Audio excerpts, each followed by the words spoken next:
welcome back to my film and TV channel and our Traitors catch up. Yes, there'll be spoilers on this, guys, so be warned. We're looking at episode 7 that aired on the 15th of January 2025, BBC One, 9 p.m. In order of what happened, I will give you my little thoughts on this, a little sum up of what was happening at the end of the last episode, and then just observations as and when we go through it, and things I might find funny or sort of stupid today. It might just be me, but there's something today that happened that I can't understand the logic of why it hasn't been raised, or the guy who was picked on, or why he didn't defend himself, and also the people who thought it was him. But anyway, we'll get to that. Of course, episode 6 finished with a great cliffhanger. Fantastic, and I'm loving this series, I must admit. I did actually try and get in this series, but I failed miserably. But yeah, I think it's not getting boring yet, is it? That's for sure. After series 3 so far. Of course, at the end of episode 6, you had 4 players playing the death match. Of course, one will die.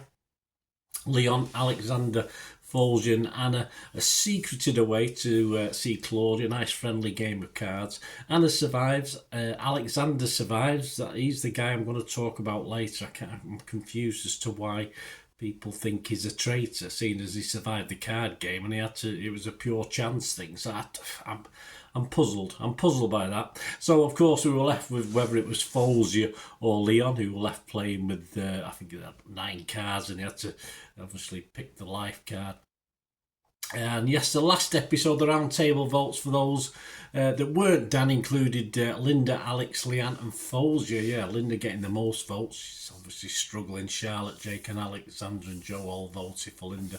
But Alex got a couple of votes as well, sort of left field votes. Anna, Francesca. At breakfast, yeah, Linda is not going to be overly defended by Mina. We will see that, of course. Mina's set a right on that one, love, you're on your own. So we'll see. Linda seems happy enough for that, but she's such a nice lady. But yeah, I don't think I would have been happy in Linda's position. But then again, Linda's probably put herself in that position, hasn't she? Lisa thinks it could be 4 traitors.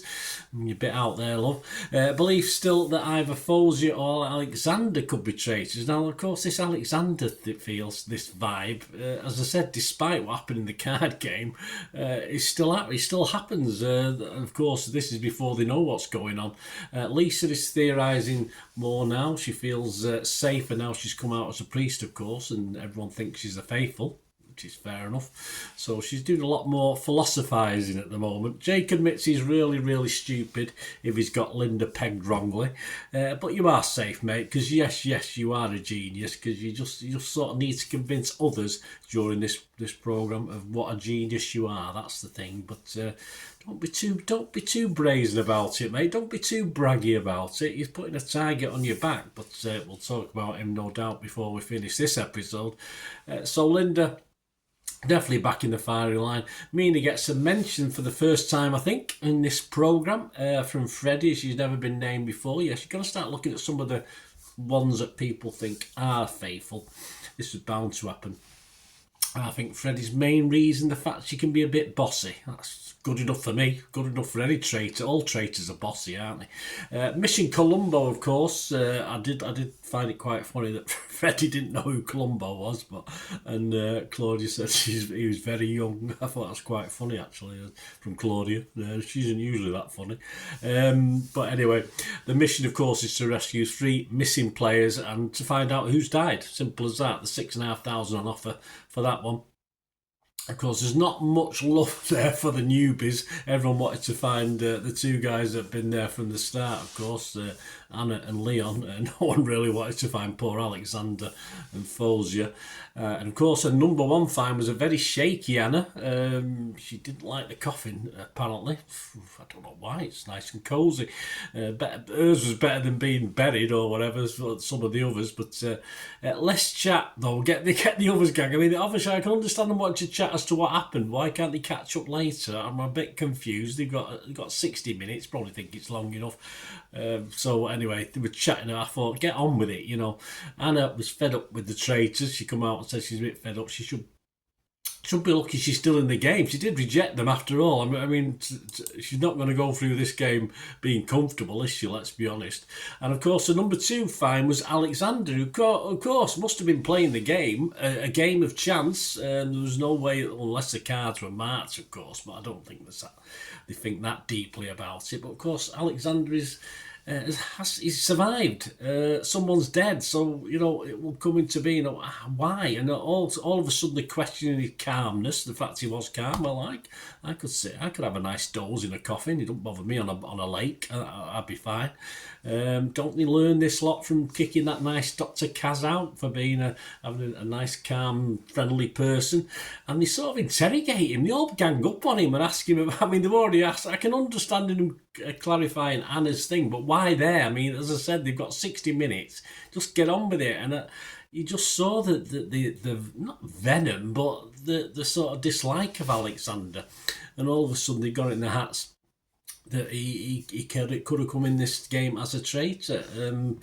And the thing is, Alexander should now be okay. Should be able to prove through this card game, certainly 99.9%. I mean, there's still going to be some idiots who don't think he's faithful, but that he is a faithful. But he doesn't really fight his corner on what we see anyway.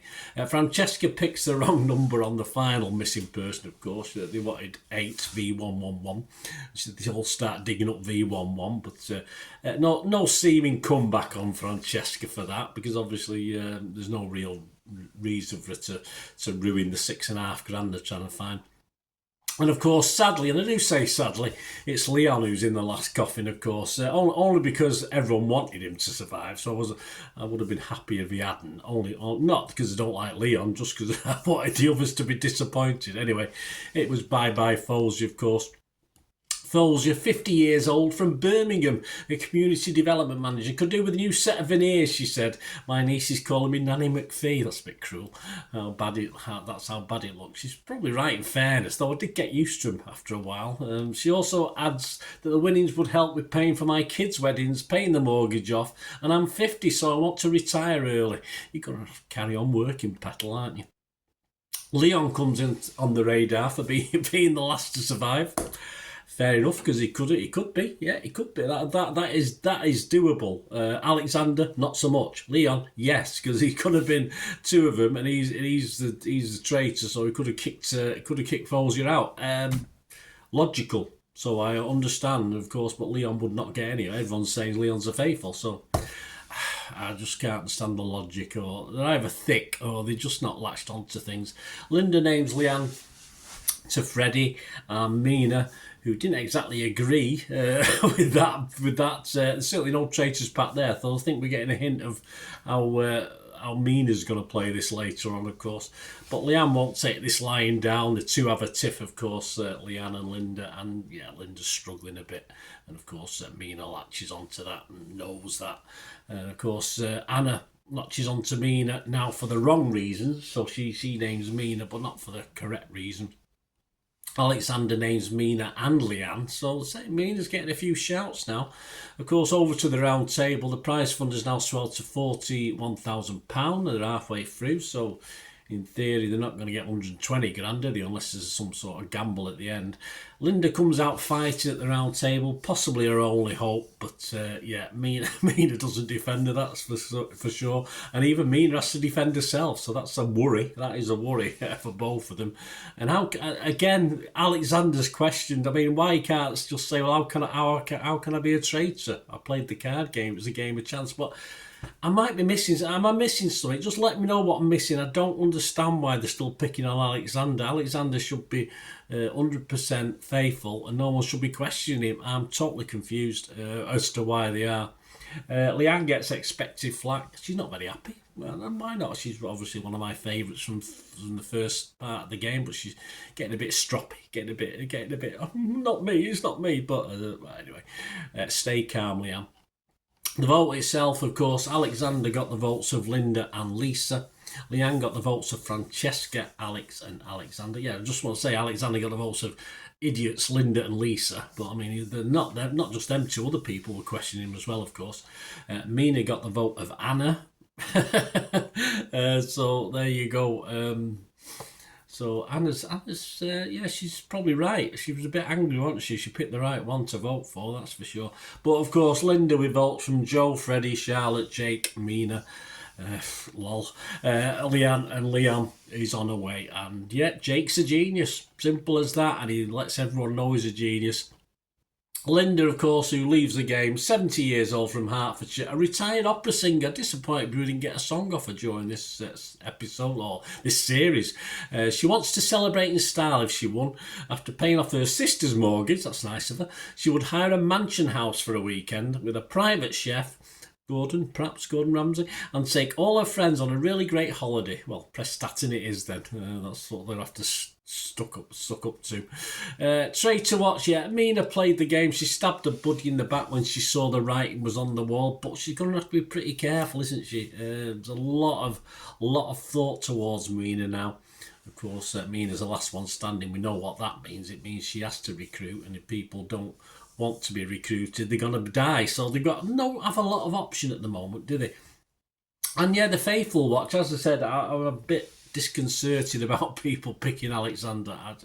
That might clear itself up in the next day or two. I'm not too sure, and that would put a target on Alexander's back then if everyone's convinced he's a Faithful, of course. Traitors Tower, yes, she has to recruit someone, and she comes up with what she wants a girl, which is fair enough. And she comes up with Charlotte, Francesca or Lisa. The problem is putting someone in there who everyone's convinced is a Faithful, so she has to be careful. And she picks Charlotte. I think that's a reasonable choice, in fairness. And we'll see, of course, next time whether Charlotte accepts or not. And if she got any option, she might say no, and then she'll have to pick. And of course, she'll have to pick someone else. I think they go back to the tower then and murder someone. So someone will be murdered tonight, and it might be more than one person if they don't accept the offer. But I can't see that, can you? Yeah. To sum up. Mina has to be careful now. She's certainly my favourite to win this. The first few episodes, the first 6 episodes, but she's going to have to be very careful now. She has to tread carefully. She's still my favourite. But she is on the radar of 2 or 3 of the Faithfuls. And Jake, of course, is a new hero, which means he's open now to be throttled because the traitors will just get rid of him. Simple as that. I mean, I know he picked. I know he picked Linda from episode 1, but just fly under the radar, mate. You don't have to make a big fuss about it and jump up and down, etc., because that's your card, marks. I think, unless they can get rid of all the traitors, I think Jake will struggle to win this. But it should be fun anyway. We'll see what goes on. Perhaps she should have. Perhaps Mina should have picked Jake. That would have been fun, wouldn't it? But she didn't obviously want to do that. So there you go, guys. Hope you enjoyed this. Hope you enjoyed episode 7 as I did. I loved it. I can't wait for episode 8. And join me, of course, next time for a sum up of episode 8 and see how things go. That'll be. I'm looking forward to that greatly. Please, if you are new to the channel, please stay watching and listening for ways of contacting Tim Miff through my various socials. And if you like what I try and do and can support me in any way, please stay, as I said, watching and listening to find out ways you can do that.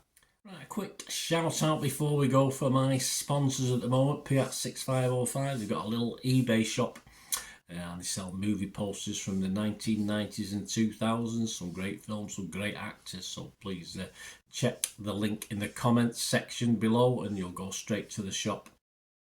I dispatch everything between 24 and 48 hours. So if you see anything there, you want to order it, you can also mention my name. I mean, they are sponsoring me, so I do my little deal as well, so you can get 10% off if you buy anything. Just mention me, just say Bernard sent you, and they'll give you a 10% reduction on your order price. My thanks to P6505. If you're interested in sponsoring the channel yourselves, guys, supporting the channel by sponsorship, just let me know. My socials are on screen there, so just contact me about that and we can have a chat. Other ways to help me out, guys, if you watch the ads, if the ads on this YouTube ads, that helps in a very little way, but it all helps. It all, watch the pennies and pounds look after themselves, they say, don't they? Or the pennies or the 10p's look after themselves. But if you watch the ads or follow the links on the ads as well, that's always a nice way. to support the channel if you sort of hang on for it. I've done that. I watched other people's and followed the ads, just something I fancied, which does happen from time to time. Of course, you can support me by pushing that subscribe button as mentioned earlier, and that, of course, pressing the button so you know when these vlogs are coming out. And of course, I'm always interested in your opinions, and of course, if you can give us a like, that'd be wonderful as well. So thanks for watching, guys. Hopefully I'll join you very, very soon with something else. Until we meet again, I'll never ask one thing, don't I? Please stay safe, everyone. Bye for now.